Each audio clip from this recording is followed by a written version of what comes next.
6 سنوات من العلاج لم تفلح في شفائها التام من داء السرطان. فتيحة العزيز 40 مصابة بسرطان الثدي. بعيدا عن قريتها بالخميسات، كانت فتيحة مضطرة للتنقل 4 مرات أسبوعيا لتلقي العلاج بمستشفى مولاي عبد الله بالرباط.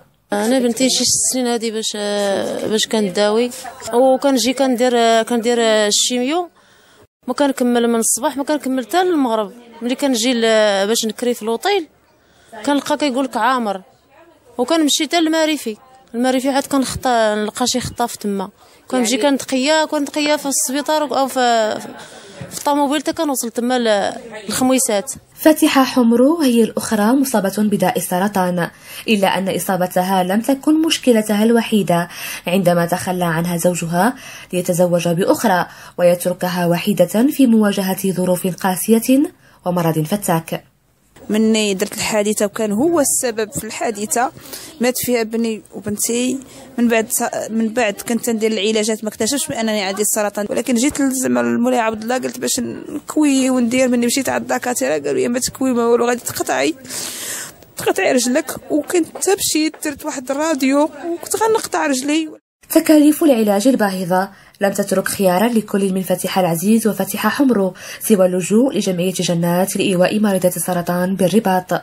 رئيسة الجمعية السيدة خديجة القرطي جعلت من مركز الجمعية الذي يتوفر على طاقة استيعابية تصل إلى 50 امرأة فقط فضاء للحصول على الدعم النفسي والمعنوي. اللي جعلني نعطي هذا الدار خالص لوجه الله.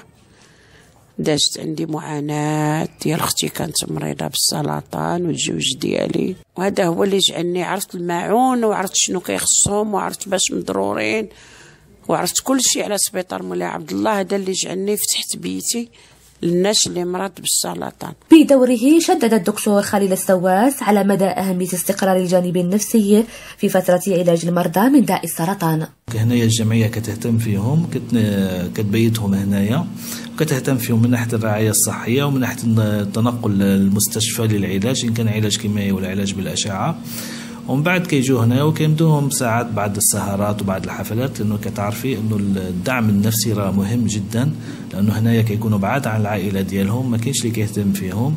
تركز مراكز العلاج إذن بالمدن الرئيسية وغيابها بباقي المدن، إضافة إلى غياب مراكز مخصصة لاستقبال مرضى السرطان القادمين من مناطق بعيدة من المملكة، وغياب الدعم الأسري أحيانا.